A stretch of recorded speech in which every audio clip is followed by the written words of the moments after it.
Hi everyone, আসসালামু আলাইকুম। কেমন আছেন সবাই? আজ নতুন আরেকটি ব্লগ নিয়ে চলে এসেছি। ফুলকে ভালোবাসাই প্রকৃত ভালোবাসা, যা কিছু সময়ের জন্য হলেও আপনাকে মানসিক শান্তি দিবে। প্রকৃতিতে ফুটান্ত প্রত্যেকটি ফুলই এক একটা আত্মা। ফুল প্রকৃতির হাসি, তাই ফুলকে ভালোবাসুন। আর এই দুঃসময়ে আমাদের মরিচের বাম্পার ফলন হয়েছে। কারণ মরিচ লাগলে অবশ্যই ইনবক্স করতে পারেন। প্রকৃতির মাঝে নিজেকে বিলিয়ে দিন আর উপভোগ করুন আপনার জীবনের সেরা অনুভূতিটুকু। প্রকৃতি তার সৌন্দর্য ফুটিয়ে তোলে ফুলের মাধ্যমে, আর প্রজাপতি উড়ে উড়ে তার সৌন্দর্য উপভোগ করে। আর ছোট তাবিয়া সেই প্রজাপতির পিছনে ঘুরছে, একটু ধরতে যাচ্ছে। তার খুব ভালো লাগছে এই প্রজাপতিটাকে দেখতে। এমন যদি হতো, ইচ্ছে হলেই আমি হতাম প্রজাপতির মতো। ছোটবেলায় আমরা পড়েছি।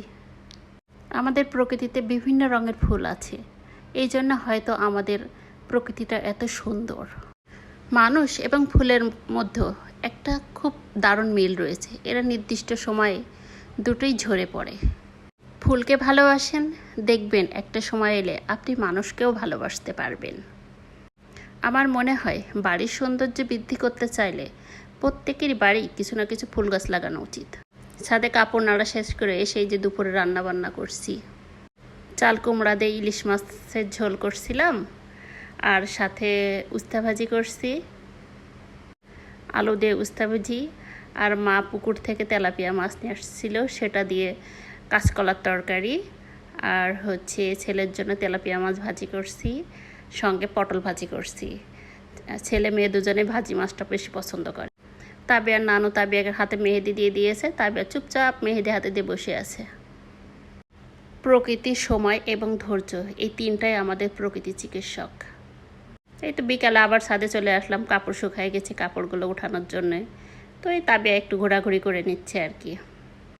আসলে আমরা তো বন্দি জীবন যাপন করি, একটু বাইরে গেলেই যেন মানসিক শান্তি পাই। মাঝে মাঝে খুব মাথাটা ধরে ওঠে, তখন যদি খোলা ছাদের নিচে যে একটু দাঁড়ায় কিংবা একটু হাঁটাহাঁটি করি, দেখি ভালো হয়ে যায়। মাথা ব্যথা যেন কোথায় একটা চলে যায়। আমার কন্যা এদিকে ফুলের পাপড়ি দিয়ে মেকআপ করছে। আমরা যে প্রকৃতির ভিতরে বসবাস করি, সেটাকে সুন্দর করে রাখা আমাদেরই দায়িত্ব, কর্তব্য। এই যে এখানে মালটা গাছে অনেকগুলো মালটা ধরেছে, তাবিয়া সেগুলো একটু ধরবে, না ধরলে তো তার আবার ভালো লাগবে না। আমরা যা অর্জন করি তা প্রকৃতি থেকেই আসেই। প্রকৃতিই আমাদের অনুপ্রেরণার উৎস। প্রকৃতি আমাদের কখনো শিথিল হতে দেয় না। এটা ঘোরার জায়গা না, এটা তো আমাদের থাকার জায়গা। আমাদের সীমা সীমিত, এর মাঝেই আমাদের ভালো থাকতে হবে। পরিবেশ আমাদের উপর নাই, বরং আমরাই পরিবেশের উপর নির্ভরশীল। তাই আসুন আমরা একটু গাছ লাগাই, আমাদের পরিবেশকে বাঁচাই। তো আজ এই পর্যন্তই, আমরাও বাসায় চলে এসেছি। আপনারাও ভালো থাকবেন। ভিডিওটাতে ভালো লাগে অবশ্যই লাইক কমেন্ট শেয়ার করে দিবেন। আল্লাহ হাফিজ।